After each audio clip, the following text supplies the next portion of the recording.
இன்றைக்கி இப்பி மேகியில் இன்னொரு variety of ஸ்டைலில் நம்ம எப்படி பண்ணலாம் அப்படின்னு பார்க்கலாம். ஆல்ரெடி நம்ம ஒரு வீடியோ வந்து ஹிப்பியில் பண்ணி அப்லோட் பண்ணியிருக்கோம். இது செகண்ட் ஒன். நான் அப்படியே தனியாக பாயில் பண்ணுறதுக்காக ஒரு கிண்ணத்தில் நல்லா ஹாட் வாட்டரில் கொதிச்சிட்ருக்கும் போது இந்த 3 பீஸை மீன்ஸ் ஃபுல் பேக்கில் 4 பீஸ் இருக்கும், 4 பீஸையுமே போட்டிருக்கேன். கொஞ்சோன்னு ஆயில் சேர்த்துக்கணும். அப்போ தான் அது வந்து கொதிக்கும் போது சேராமல், ஏன்னா மாவு தானே, அதெல்லாமே ஒட்டிராமல் கொஞ்சம் பிரித்து கொடுக்கும். அதனால நான் ஒரு 2 டேபிள் ஸ்பூன் வந்து ஆயில் யூஸ் பண்ணியிருக்கேன். தென் நம்மளோட வெரைட்டி டிஷ்க்காக வீட்டில் இருக்க பட்டாணி, சுண்டல் அந்த மாதிரி உங்களுக்கு எது வேணுமோ நீங்கள் வந்து அதை போட்டுக்கலாம். சுண்டல் அந்த மாதிரி போடுறீங்கன்னா கொஞ்சம் தனியாக குக்கரில் வேக வச்சு போடுங்க. பட்டாணி, மீல் மேக்கர் எல்லாமே ஒரு ஆவியில் வெந்துடும். அதனால் இதெல்லாம் போட்டு நல்லா கிண்டி விட்டுட்டு அது ஒரு பக்கம் கொதிச்சிட்டு இருக்கட்டும். இப்போ நம்மளுக்கு வேறு என்ன வெஜிடபிள்ஸ் எல்லாம் வீட்டில் இருக்குது அப்படின்னு பார்க்கும்போது காலிஃப்ளவர் இருந்துச்சு. ஸோ நான் காலிஃப்ளவரையுமே குட்டி குட்டியாக பீசஸ் பண்ணி நறுக்கி நான் வந்து தனியாக வச்சுக்கிட்டேன். இப்போ நான் அதை சேர்த்து ஆட் பண்ணுறேன் பாருங்கள். இந்த சைஸ்க்கு இருந்தால் போதும். ஏன்னா அப்போ தான் நம்ம சாப்பிடும் போது அதை சாப்பிடும் போது குட்டி குட்டி பீசஸாக வாயில் வந்து தென்படும். ஏன்னா மற்ற எல்லாமே குட்டி குட்டியாக தானே இருக்குது. இதை கொஞ்சம் ஃப்ரை பண்ணுற மாதிரி பெருசாக போட்டோம் அப்படின்னா அது கொஞ்சம் தனியாக தெரியும்.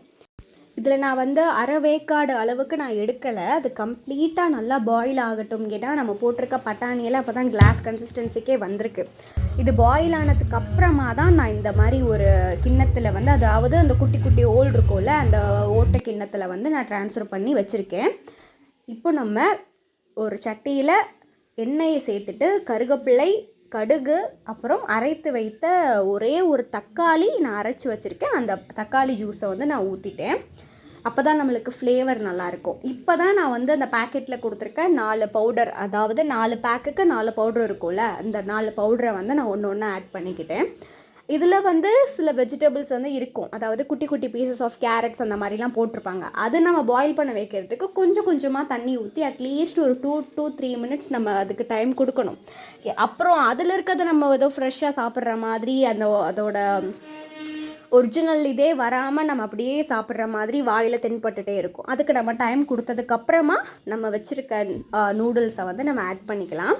இப்போ அப்படியே ஆட் பண்ணிவிட்டு அதை நல்லா உடச்சி விட்டுட்டு நம்ம நல்லா அடிப்பதமாக கிண்டணும் அப்படின்னா நம்மளுக்கு சூப்பரான ஃப்ளேவர்டு இப்பி வந்து நம்மளுக்கு கிடச்சிரும். இந்த மாதிரி நீங்கள் ட்ரை பண்ணி பாருங்கள். நான் நெக்ஸ்ட் டைம் வேணாலுமே அந்த பொடி போடாமல் நான் உங்களுக்கு ட்ரை பண்ணி பார்க்குறேன்.